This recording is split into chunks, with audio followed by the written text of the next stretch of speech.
சென்னை கீழ்ப்பாக்கத்தில் உள்ள தனியார் பள்ளியில் ஹிந்தி ஆசிரியை 3ஆம் வகுப்பு மாணவனை அடித்ததால் ஆசிரியை பணியிடை நீக்கம் செய்யப்பட்டிருப்பதை அண்மை செய்தியாக பார்த்து வருகிறோம். இதுகுறித்த விவரங்களுடன் இணைகிறார் செய்தியாளர் சிவகுமார். வணக்கம் சிவகுமார், விவரங்கள் என்ன? வணக்கம் நிஷா. சென்னை கீழ்ப்பாக்கத்தில் ஒரு தனியார் பள்ளியானது செயல்பட்டு வருகிறது. இந்த தனியார் பள்ளியில 3ஆம் வகுப்பு பயிலக்கூடிய மாணவனை தாக்கியதாக கூறி ஆசிரியரை இந்த பள்ளி நிர்வாகமானது பணியிட நீக்கம் செய்யப்பட்டிருக்கிறது. ஹிந்தி கவிதை தெரியாமல் போனதாக அந்த மாணவர் மீது குற்றச்சாட்டு வந்த நிலையில ஆசிரியர் ஹிந்தி கவிதை பாட தெரியாத மாணவனை கடுமையாக தாக்கியதாகவும் ஒரு புகாரானது எழுந்திருக்கிறது.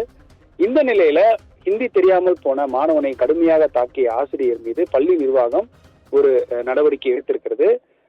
சென்னை கீழ்ப்பாக்கத்தை சேர்ந்த 3ஆம் வகுப்பு மாணவன் அந்த பள்ளியில கிட்டத்தட்ட ஒரு 3 ஆண்டுகளாக பயிலக்கூடிய ஒரு மாணவனாக இருக்கிறார்.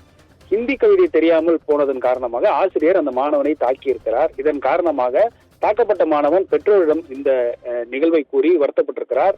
இந்த நிகழ்வை தெரிந்த அந்த மாணவனுடைய 3ஆம் வகுப்பு மாணவனுடைய பெற்றோர் பள்ளி நிர்வாகத்திடம் எழுத்துப்பூர்வமான ஒரு குற்றச்சாட்டை வைத்திருக்கிறார்கள். தனது மகன் ஹிந்தி கவிதை தெரியாதன் காரணமாக ஆசிரியரால் கடுமையாக தாக்கப்பட்டிருக்கிறார்.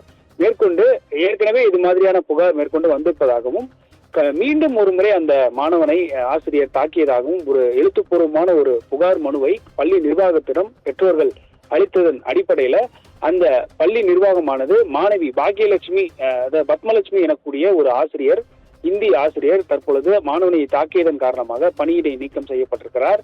ஏற்கனவே தமிழ்நாட்டில் மும்மொழி கொள்கை என்ற ஒரு விவகாரம் சூடுபிடித்து இருக்கக்கூடிய நிலையில இந்த மாதிரியான ஒரு நடவடிக்கை மிகவும் ஒரு முக்கியமான ஒரு விஷயமா பார்க்கப்படுகிறது. அந்த வகையில ஹிந்தி கவிதை தெரியாத 3ஆம் வகுப்பு மாணவனை தாக்கிய ஹிந்தி ஆசிரியை அந்த பள்ளி நிர்வாகம் பணியிடை நீக்கம் செய்திருக்கிறது. அந்த நிகழ்வை தான் நம்ம பார்த்துட்டு இருக்கோம்.